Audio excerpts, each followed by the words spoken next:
Bueno, lo que nosotros estábamos viendo o empezamos a ver la semana pasada fue la solicitación por flexión. En la solicitación por flexión nosotros lo que dijimos es que primero lo que hicimos fue definirla, todos sabemos bien, así que no voy a estar repasando eso, y vimos una serie de elementos que importaban dentro de la flexión simple, con lo cual nosotros lo primero que hicimos fue ver la clasificación de la flexión, que básicamente se clasifica en dos grandes grupos, la simple y la compuesta. La diferencia entre una y otra es que en la compuesta el esfuerzo normal es distinto de cero, mientras que en la simple es igual a cero. Y después vimos una clasificación tentativa en cuanto a lo que denominamos como flexión simple pura o flexión simple variable. La diferencia entre una y otra también era la existencia o no del esfuerzo de corte. Y después, lo otro que vimos como clasificación es la clasificación recta y la oblicua. La clasificación recta es cuando la línea de fuerzas coincidía con uno de los ejes principales de inercia, la oblicua cuando no. Bueno, y a partir de ahí, bueno, siguiendo casi la misma línea de desarrollo y de estudio y de análisis que hicimos con solicitación AXIL, llegamos a explicar y a dilucidar la importancia de cada una de las ecuaciones de equivalencia y sus consecuencias, ¿no? Entonces, en la flexión simple, recta, que fue la primera que vimos, nosotros llegamos a la conclusión de que el eje neutro es un eje baricéntrico, que el eje neutro es un conjugado de inercia de la línea de fuerzas, y que como la línea de fuerzas era un eje principal de inercia, llegamos a la conclusión de que el eje neutro, además, en la flexión simple recta, era el otro eje principal de inercia. Con lo cual, resumiendo, en flexión simple recta, la línea de fuerzas y el eje neutro son principales de inercia, y además el eje neutro es baricéntrico. Y después empezamos a ver, bueno, obviamente en todo esto se verificaba la hipótesis de Bernoulli-Navier, que es una hipótesis que es el resultado o es la conclusión de la realización de una serie de ensayos similares entre sí para llegar a plantear o a exponer o a expresar que las secciones que originalmente eran planas de una barra de eje recto antes de la deformación por flexión seguirán siendo planas después de la propia deformación por flexión. Y que todas estas secciones van a girar alrededor de un eje al cual se lo denomina eje neutro y que pertenece al plano de la sección. Bueno, eso básicamente lo que vimos. Vimos algún mínimo ejemplo para ver cómo representar los diagramas de tensiones, y finalmente, bueno, obviamente previo a eso ya habíamos llegado ya a encontrar la relación entre el esfuerzo interno y las tensiones, en este caso tensiones normales. Tengan en cuenta, y vuelvo a insistir, que en esta materia en general, todo el desarrollo que uno realiza de cada una de las solicitaciones para encontrar la relación entre los esfuerzos internos y las tensiones que estos esfuerzos provocan, es más o menos la misma, o es muy parecida. En la última, en flexión variable, ahí vemos que es un poco distinta el desarrollo, pero tampoco es tan distinta. Así que en ese momento vamos a hacer un resumen de las tres solicitaciones que vamos a ver antes que esa, que es, bueno, axil ya la vimos, flexión la estamos viendo, después vamos a seguir con torsión. Así que, dicho esto, sí, lo que voy a empezar es repasar lo de flexión oblicua, que fue lo último, así enganchamos un par de temitas que nos quedan de flexión oblicua y después continuamos con flexión compuesta. Bueno, a ver, en la flexión simple oblicua, que es esto que tenemos acá y que esencialmente yo voy a ir marcando con otro color. Bueno, la flexión simple, que es esto que hicimos decir acá, es simple porque el esfuerzo normal es cero, que es esto que vemos acá. Y es oblicua porque la línea de fuerzas no coincide con uno de los ejes principales de inercia baricéntrico. ¿Entendido? En este problema, tanto como la flexión simple recta, se verifica la hipótesis de Bernoulli-Navier, que es esta que tenemos acá, y que acabamos de decir hace un ratito. Como consecuencia de esta hipótesis, que se verificó en flexión recta y ahora en oblicua, vamos a tener que las relaciones entre las deformaciones y las tensiones van a tener una ley de variación lineal. Una ley de variación lineal. Muy bien. Bueno, hemos analizado las ecuaciones de equivalencia para la flexión simple oblicua, la 2, la 3 y la 4, que es aquella que vincula a los esfuerzos internos con las tensiones tangenciales, no la hemos analizado porque el proceso es exactamente el mismo que vimos para la recta, con lo cual no tiene sentido. Al verificarse la hipótesis de Bernoulli-Navier, se observa que las tensiones tangenciales son nulas. Muy bien. Después analizamos la primera ecuación de equivalencia, la que establece la relación entre el esfuerzo normal y las tensiones, y a partir de esa llegamos a la conclusión de que el eje neutro es baricéntrico. Con la quinta ecuación de equivalencia llegamos a esta expresión, que relaciona las tensiones normales con los esfuerzos internos. Y con la sexta ecuación de equivalencia llegamos a esta otra conclusión en donde los ejes, el eje neutro, perdón, y la línea de fuerzas son conjugados de inercia. ¿Entendido? Bueno, y finalmente hicimos esta tablita resumen para ver qué era lo que pasaba entre una y otra. ¿Entendido? Entre una y otra, comparando qué es lo que le pasa a la línea de fuerzas, a el eje neutro y la relación que existe entre línea de fuerzas y eje neutro. Bueno, lo que sí, un comentario adicional respecto de esto, es que esta expresión, la quinta, en donde establece que las tensiones normales serían igual al momento por el seno del ángulo que forma la línea de fuerzas con el eje neutro, que es el ángulo que denominamos beta, dividido el momento de inercia respecto al eje neutro por la distancia al eje neutro, que es z, no es una expresión fácil de aplicar, porque es una expresión en donde tengo 1, 2, 3, 4, 5 parámetros, de los cuales 5 desconozco. Y tengo que hacer una determinación inicial para poder aplicarlo. Es decir, de los 5, 3 desconozco.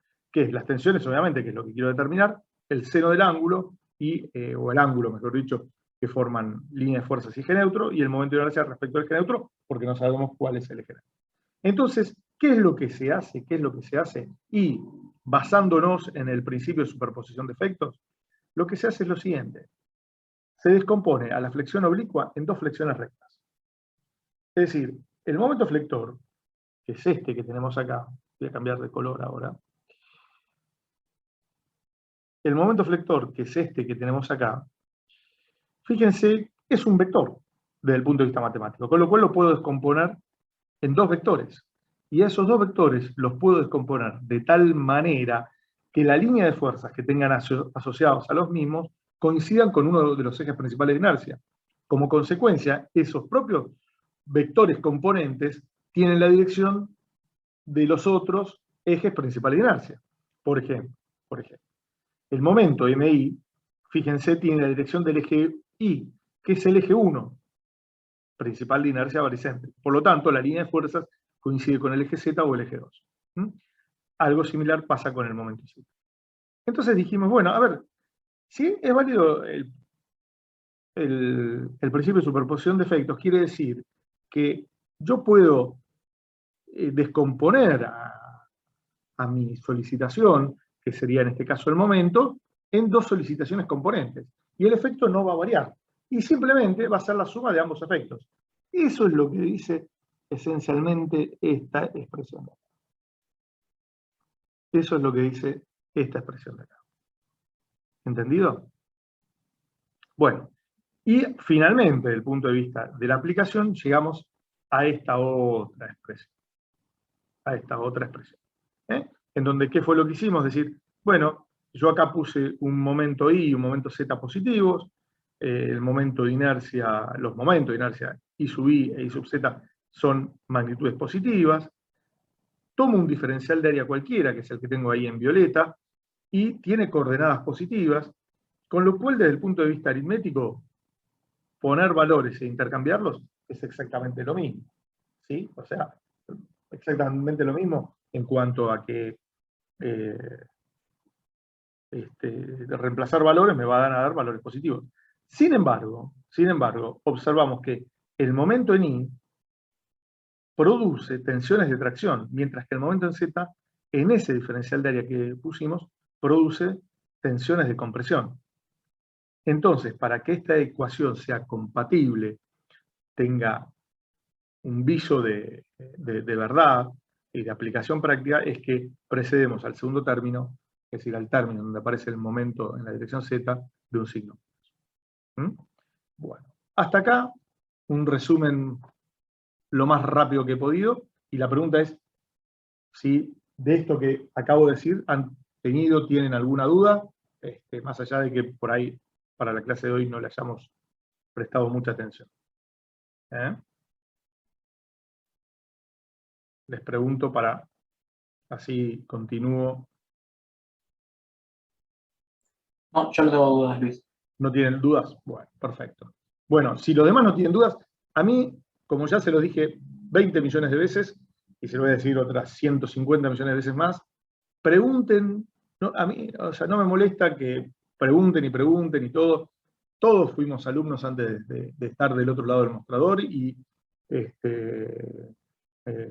nosotros sabíamos que a veces uno no repasaba para la clase siguiente, o no estudiaba, o si teníamos el parcialito, la prioridad del parcialito o el parcial, y obviamente los temas que venían a continuación, por ahí estábamos medio descolgados. Así que eso, no se preocupen en preguntar todo lo que consideren necesario. Bueno, muy bien. Ahora, si la expresión que teníamos que aplicar antes no podíamos, bueno, la pregunta es, ¿qué es lo que pasa? Es decir, no la podemos aplicar porque no conocíamos la posición del eje neutro, pero con esta descomposición sí podemos. Vamos a ver ahora una aplicación práctica de esto con una figura cualquiera, ¿no? Entonces, vamos a ponerle, o ejemplo, mejor dicho, ejemplo de aplicación, mejor.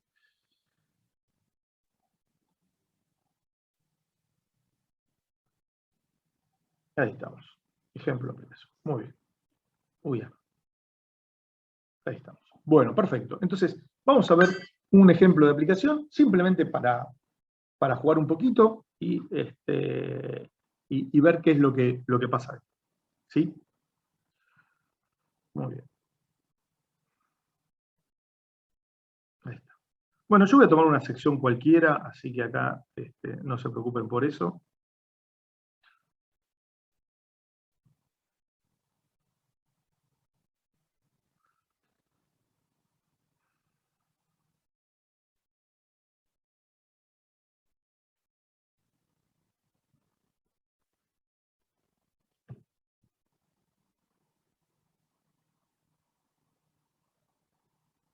Y le voy a colocar a esto unas solicitaciones cualquiera. A ver, el momento en Y, ¿cómo lo hago? ¿Lo pongo positivo o negativo? A ver, que alguien me diga. Yo hago lo que ustedes me dicen, ¿eh? Así que no se preocupen. El momento en Y, ¿cómo lo quieren? ¿Positivo o negativo? Pueden contestar, ¿eh? Positivo.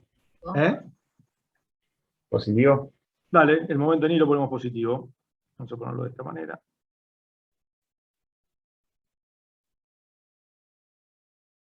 Y el momento en Z, ¿cómo lo quieren? ¿Positivo o negativo? Negativo. Negativo. Dale, vamos a ponerlo negativo. Perfecto. Me parece bien. Bueno, muy bien. Ahí los tenemos. A los dos.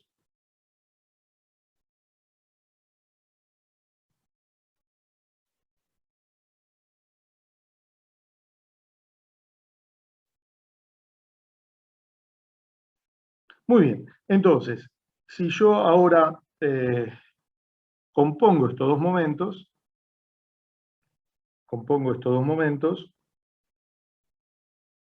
a través obviamente de la regla del paralelogramo, llegamos a que el momento resultante es este de acá. Bueno, muy bien. Con lo cual,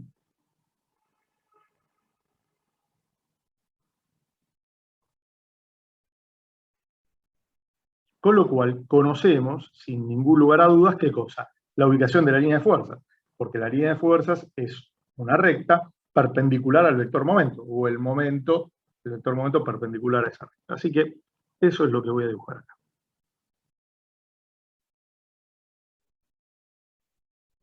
Esta es nuestra línea de fuerzas. Esto de acá es perpendicular. Bien, una cosita que no puse, que es lo que quiero poner acá ahora, es que esto es el origen de la terna que coincide con el baricentro de la sección. Ahora bien, bueno, vamos a suponer que yo quiero trazar los diagramas de tensiones normales que provocan cada uno de las componentes del vector momento m. Es decir, quiero ver cuáles las tensiones que provoca MI y las tensiones que provoca MZ. ¿Estamos de acuerdo? Así que yo lo que tengo que hacer es, fíjense, el momento MI tiene como eje neutro al eje I. Por lo tanto, por los extremos de la sección, trazo dos rectas paralelas al eje neutro, que es el eje neutro I, que son estas de acá. Esto lo prolongo un poquito, y este es el otro de ahí.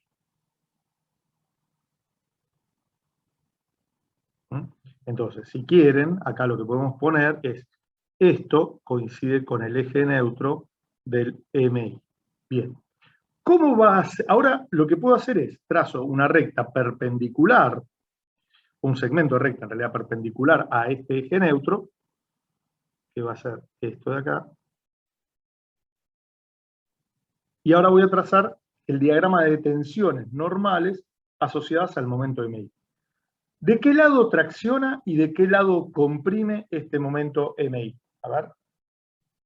Físicamente, esto es fácil de ver. Con la regla de la mano derecha, que es la terna con la que estamos trabajando, no hay ningún inconveniente, lo determinamos sin problema. Bueno, a ver, los escucho. Comprime arriba. Comprime arriba y tracciona abajo. Perfecto, muy bien. No necesariamente tiene que ser simétrico esto, así que creo que a mí me quedó casi simétrico.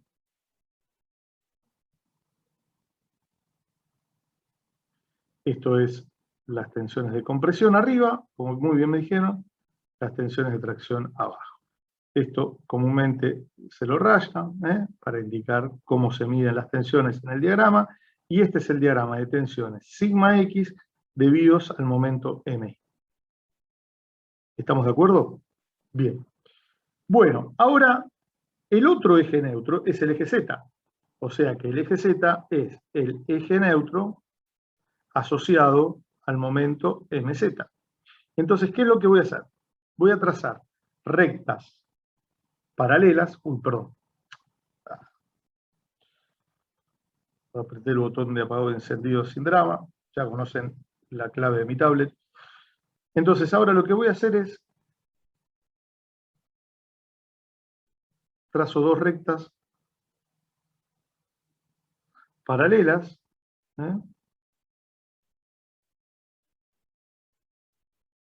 al eje neutro provocado por este momento MZ, trazo una recta que va a ser perpendicular a mi eje neutro, este eje neutro es este de acá, ¿sí?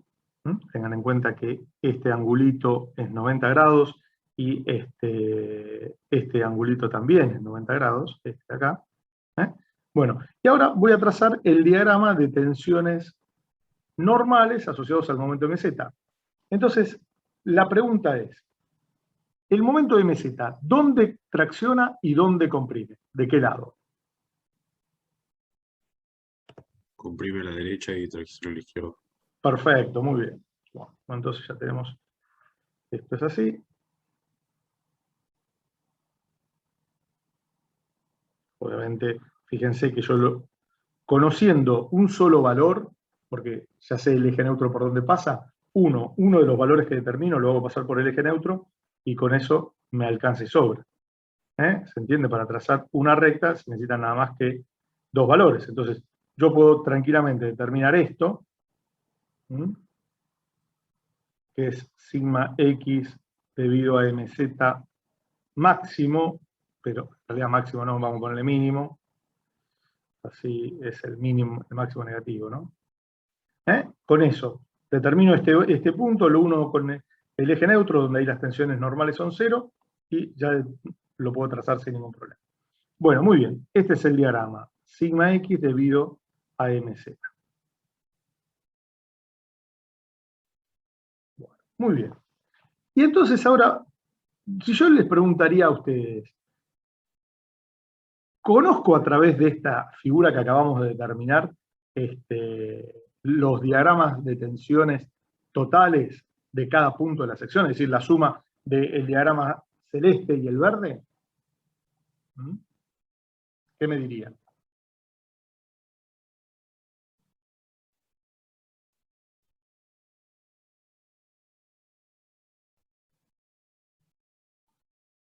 ¿Qué les parece?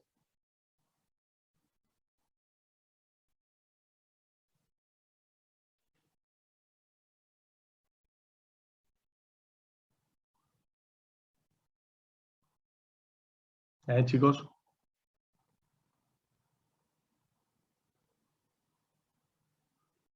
Conozco acá el diagrama tengo un diagrama en donde me dice, mira, en este punto la tensión sigma X total es tanto.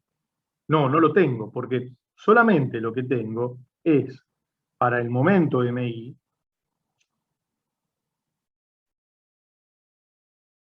solamente lo que tengo para el momento MI, tengo el diagrama de tensiones debido a MI. Y para el momento MZ, tengo el diagrama de tensiones sigma X debido a MZ. Estos dos diagramas no son los diagramas totales de cada punto. Son las tensiones que provoca MI y las tensiones que provoca MZ.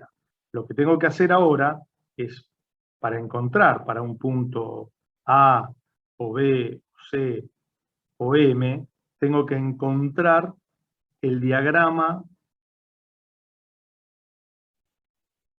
suma de ambos diagramas. ¿Entendido? Es decir, aquel diagrama que me sintetiza lo que provoca el momento de MI y el momento de MZ.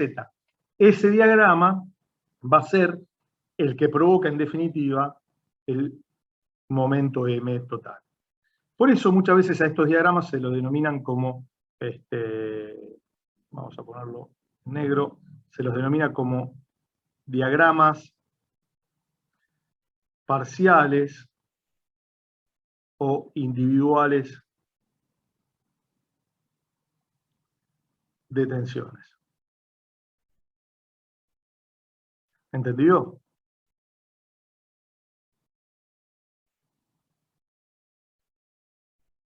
¿Sí? Por eso se lo denominan de esta manera. Entonces, ¿cuál es nuestro paso? Fíjense que para trazar cada uno de estos diagramas yo conocía previamente y necesitaba conocer el diagrama, perdón, el eje neutro correspondiente a cada componente. Porque en definitiva, conociendo el eje neutro, yo sé por dónde va a pasar, que va a ser 0, y además puedo trazar mi eje de referencia. Mi eje de referencia es el eje que es perpendicular al eje neutro, ¿no? Es como si fuera mi eje de abscisas, en definitiva. Entonces, lo que necesito para poder trazar el momento M es conocer la ubicación del eje neutro para esta solicitación. Y eso es lo que vamos a hacer a continuación. ¿Estamos de acuerdo? ¿Chicos? ¿Sí? Bueno, vamos a hacer eso. Muy bien. Yo voy a llamar a este ángulo de acá, lo voy a llamar a él. Bien, entonces vamos a ir a crear y después vamos a volver. Me expliqué, ¿no, chicos? Con lo que les estaba diciendo, ¿se entendió? Sí, profe. Sí, sí. Bien, bárbaro.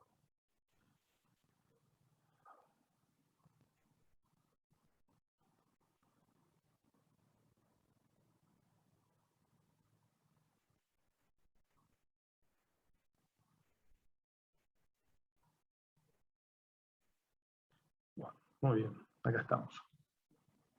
Como la clase es más corta, igualmente para mejor después subir los videos y todo, hacemos un intervalo en la mitad de 15 minutos. Bueno, entonces, a ver. Bien, yo tengo el momento m. Bueno, del momento m yo obtengo la componente mi, que va a ser igual a m por el coseno de alfa.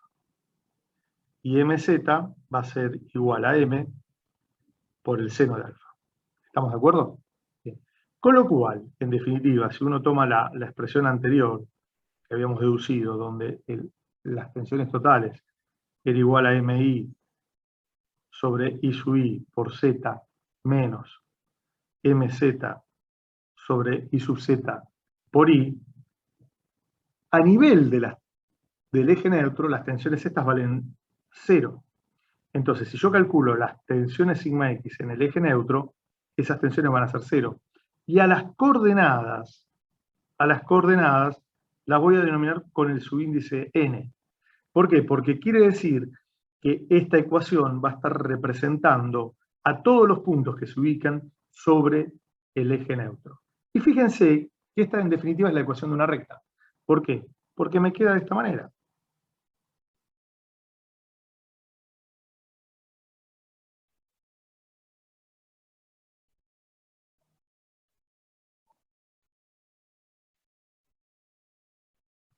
Y yo de acá lo que puedo hacer es despejar una de las dos variables, que cuáles son mis incógnitas, Zn e I sub n. Lo que quiero determinar es justamente, el eje neutro es una recta, determinar la ecuación de esta recta. Comúnmente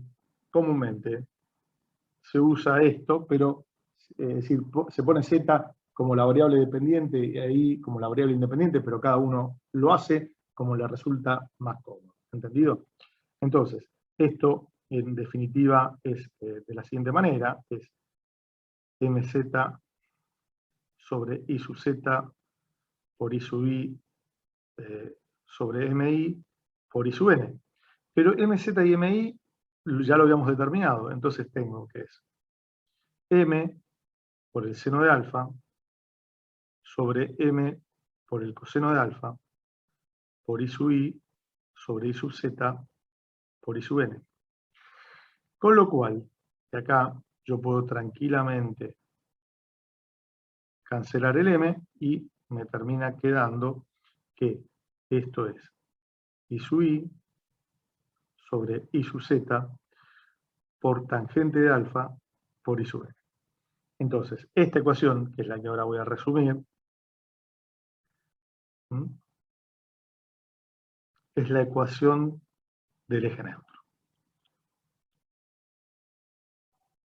¿Sí? Yo la he expresado así, hay otros que la expresan directamente como la primera parte, es decir, mi sobre I sub z, porque en definitiva los valores dan exactamente lo mismo. ¿Entendido? Dan exactamente lo mismo.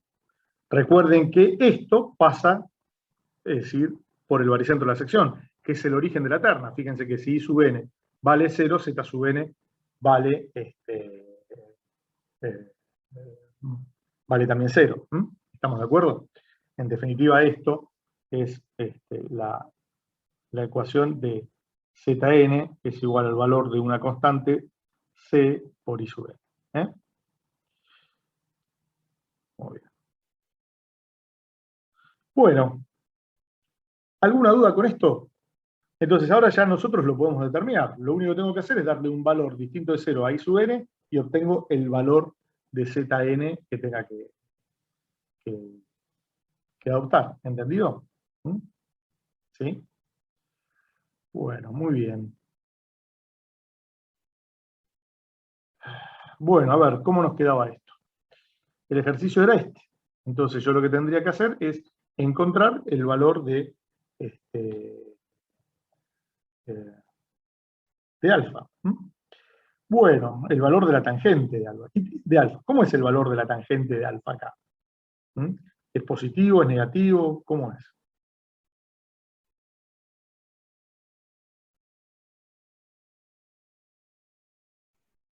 Es decir, ¿por qué digo el de la tangente de alfa? Perdón, ¿por qué digo el valor de la tangente de alfa? Porque, a ver, si uno analiza para nuestro problema, me voy a llevar esta expresión, me la llevo allá, así lo analizamos. Fíjense, a ver, para lo que yo estuve determinando, llegué a que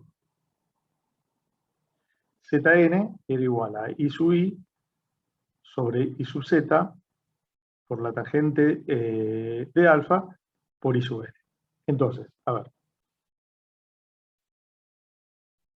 I sub i es una magnitud positiva, I sub z es una magnitud positiva. I sub n es el valor que yo quiera dar, puedo darle una magnitud positiva o negativa, es indistinto. ¿Y la tangente de alfa cómo es para este problema? ¿Positiva o negativa? Negativo. Negativa. Con lo cual, la constante, si la pendiente de la recta, es negativa. Entonces, si yo le doy a esto un valor positivo, z sub n va a ser un valor negativo. ¿Entendido? ¿Mm? ¿Sí? Así que después dependerá de cómo son las relaciones entre I sub i y I sub z y la tangente de alfa, y en definitiva va a dar. Pero, a ver, para hacerlo de una manera un poco sencilla, lo voy a hacer en color naranja. Imaginemos que yo adopto un I sub n mayor a 0. Bueno, voy a obtener un Zn mayor a 0. Es decir, que si yo te pongo este valor, por ejemplo, a ver, vamos a hacerlo un poquito grande, me va a dar,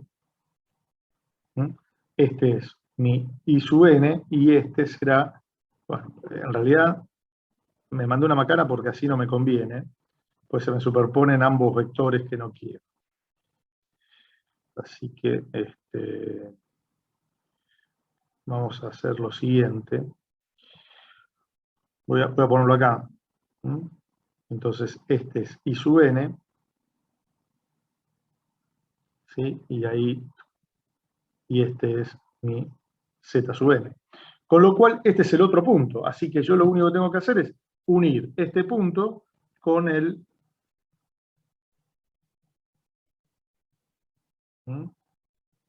con el origen de coordenadas, que es el baricentro, porque el eje neutro pasa por ahí. Y este es mi eje neutro. Un poco torcido me salió, pero es mi eje neutro. ¿Entendido?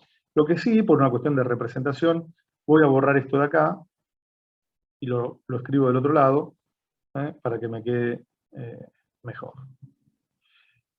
Esto era mi eje Z, coincide con el eje neutro del momento M. Del momento MZ, no MI.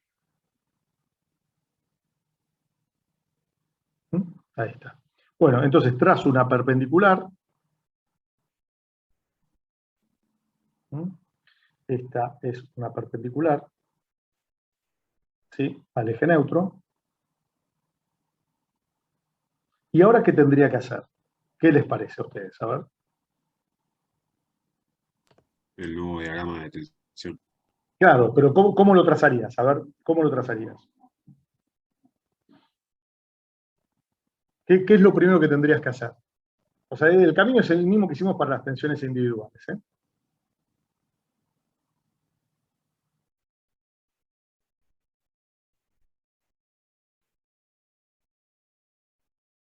Siempre una vez que trazo el eje neutro y trazo el segmento o la recta perpendicular al eje neutro, trazo dos rectas paralelas al eje neutro de tal manera que sean tangentes al contorno de la sección, ¿entendido? Entonces esas dos rectas son estas de acá. A ver.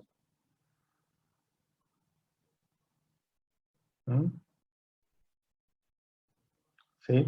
Bueno. Y ahora, ¿de qué lado es positivo y de qué lado es negativo? A ver, ¿qué les parece a ustedes? Porque el eje neutro separa las tensiones que son positivas de las que son negativas. Entonces la pregunta es, ¿de qué lado es positivo y de qué lado esto es negativo?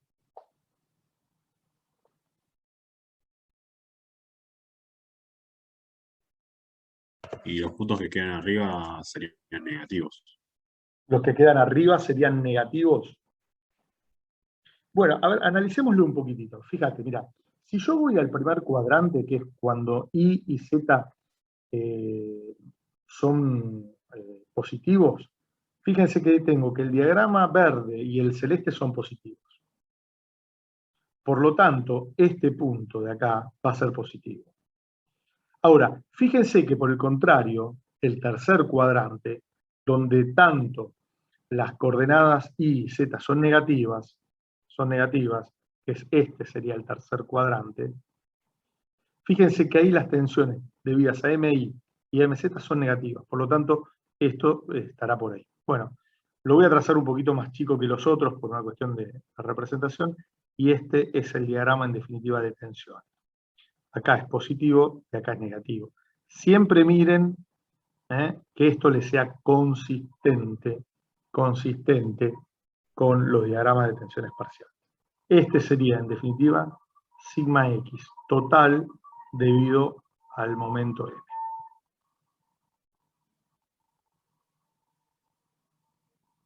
M. ¿Quedó claro? ¿Me expliqué, chicos? Sí. Bueno, muy bien. Esto no es muy complicado, simplemente requiere un poquito de práctica y de prestar atención, sobre todo.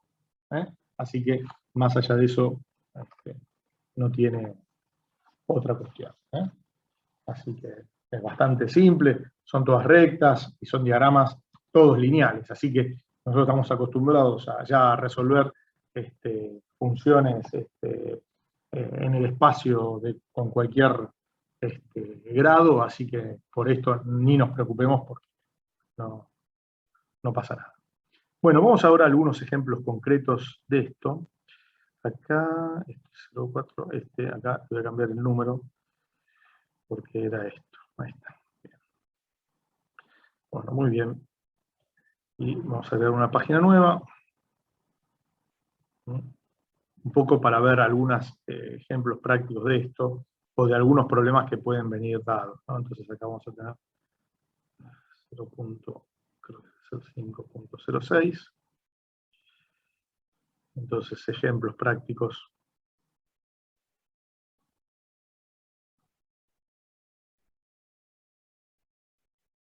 Muy bien, acá estamos. Perfecto. Bueno, hay uno que es muy sencillo, que ustedes seguramente lo habrán visto, por ahí no le han prestado atención, pero imagínense que nosotros tenemos el techo de un galpón industrial o de un tinglado cualquiera, y si uno mira para arriba nos encontramos probablemente con una estructura como la siguiente.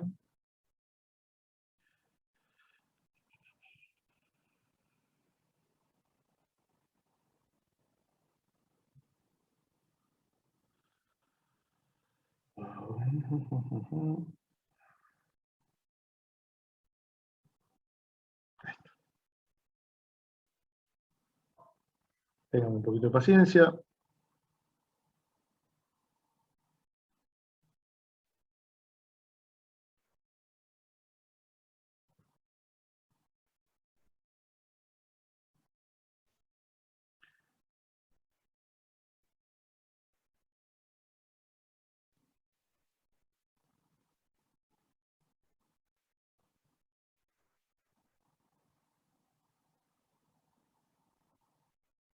Imaginemos que el techo está dado por una estructura, que es una viga reticulada como la que les estoy dibujando, de un galpón industrial. Después, claro, obviamente esto apoya en columnas o apoyará en otras vigas, no nos interesa. Pero es algo que esto en galpones industriales se utilizaban y mucho con bastante pendiente.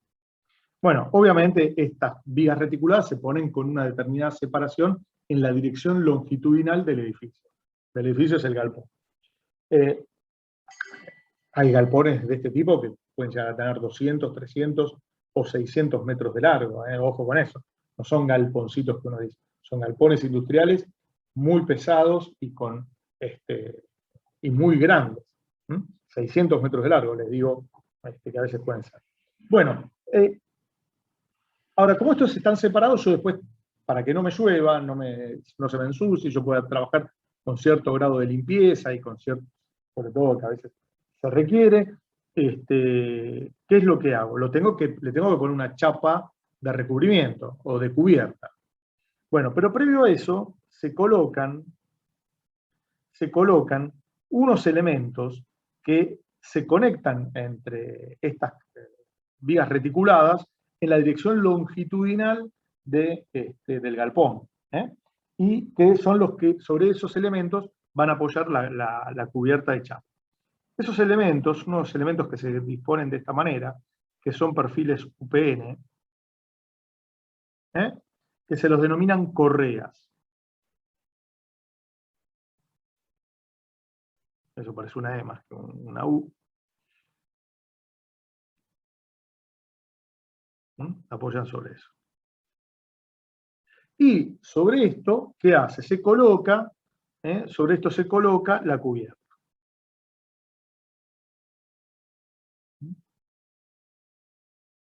Que es una chapa que puede ser de tipo acanalado, sinusoidal, existen distintas formas.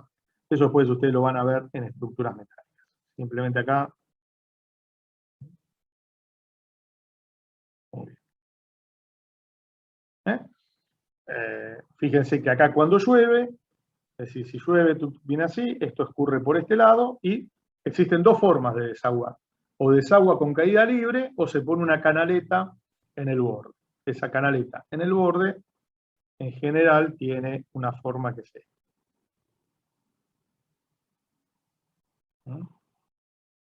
¿Sí? Y de este lado, ya que estamos, hacemos lo mismo. Bien. Bueno, eso es la canaleta. Y para que no me llueva, porque también me puede llover acá en la cumbrera, que es justo el punto más alto, se le coloca también otra cosa que se denomina cinguería. Voy a borrar eso. Ay, justito borré lo que no tenía que haber borrado. Pero bueno, puede pasar. Y se le coloca una cinguería que se la denomina cumbrera, que va también todo a lo largo y con eso no llueve. Muy bien. Todo esto además después va sellado y todo eso. Ahora bien, ¿en qué me voy a situar o a fijar? Me voy a situar en esto, miren. En estos elementos, en las correas. En las correas. Estos elementos se denominan correas.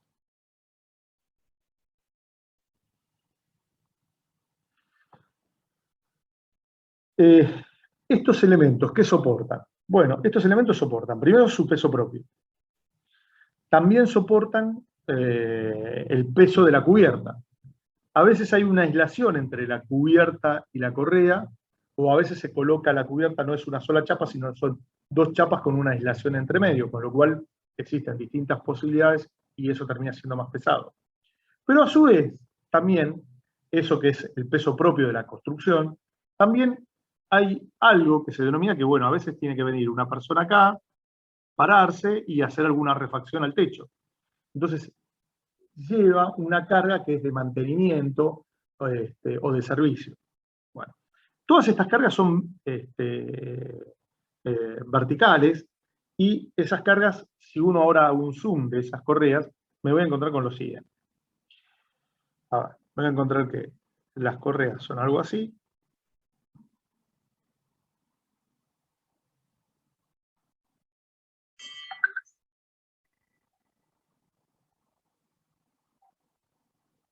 Y esto tiene esencialmente los dos ejes principales de inercia, que son este de acá y este de acá. Y Z. Pero la carga, ¿cómo es? Y la carga es esta. La carga, si es gravitatoria, es esta de acá. ¿Entendido? Esta es la carga. Esta es la fuerza P. Con lo cual, esa fuerza P tiene dos componentes. ¿Sí? Si yo la descompongo a esta fuerza, tiene dos componentes. Una componente que es perpendicular al eje Y y la otra que es perpendicular al eje Z. Con lo cual,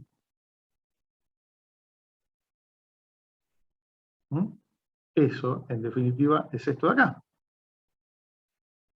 La componente P sub I y la componente P sub Z. ¿Entendido? Y esta es la componente P. Con lo cual, si uno esto lo ve como una viga simplemente apoyada, en definitiva, yo estoy viendo algo como esto. A ver si me logro explicar.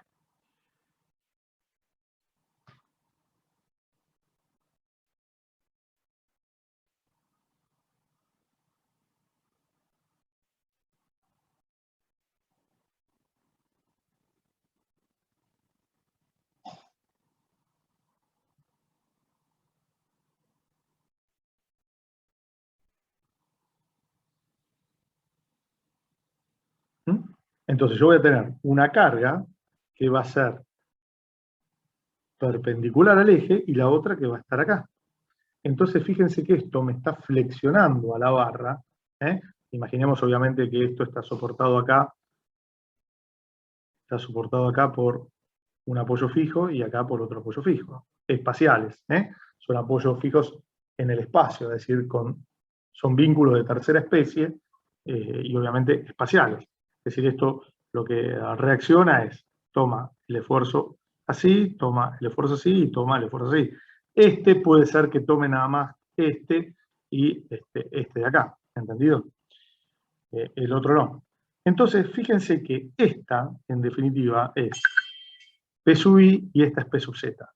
Esas dos fuerzas son, en definitiva, las que terminan actuando sobre mi construcción. Y producen flexión en las dos direcciones. ¿Me expliqué? ¿Se entendió esto, chicos?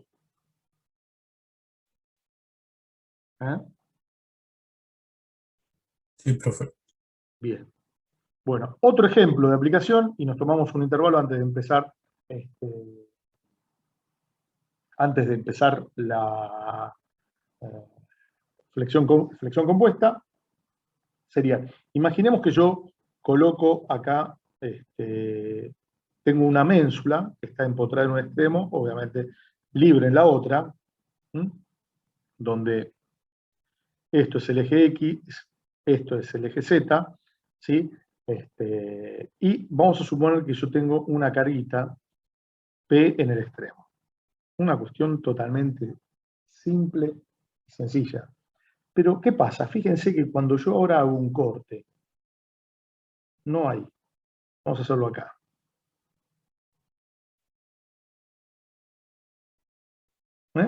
Hago este corte A, y veo ahora cómo está esto, me encuentro con lo siguiente. Mire, me encuentro con que esto también es un perfil U,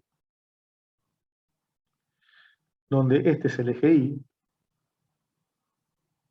este es el eje Z, pero la línea de fuerzas es esta de acá. Y la fuerza esta es esta. Y eso forma un ángulo alfa, por ejemplo, con el eje. ¿Entendido? O con esta, en definitiva, es mi línea de fuerzas. Que es un caso muy parecido al que recién les acabo de mostrar. Pero, bueno, nada más que es con una ménsula. Así que este es un caso en donde yo estoy flexionando a mi barra, a mi ménsula en este caso, a través de dos fuerzas según los dos ejes principales de inercia, baricéntricos. ¿Sí? ¿Se entendió, chicos? ¿Alguna duda?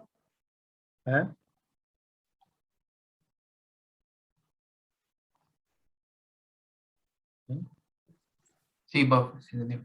Bueno, listo. Bueno, escúchenme, son 11:06. 11:20 largamos y le damos hasta el final todo con flexión compuesta. ¿Les parece? Dale. Hagamos esto, así. En realidad lo pensaba hacer un poquito más adelante, pero ya que tenemos que empezar con flexión compuesta, hagamos el intervalo y largamos con flexión compuesta y le pegamos duro hasta el final. 11:05, así vamos a tratar de estar terminando. Bueno, paro acá de compartir y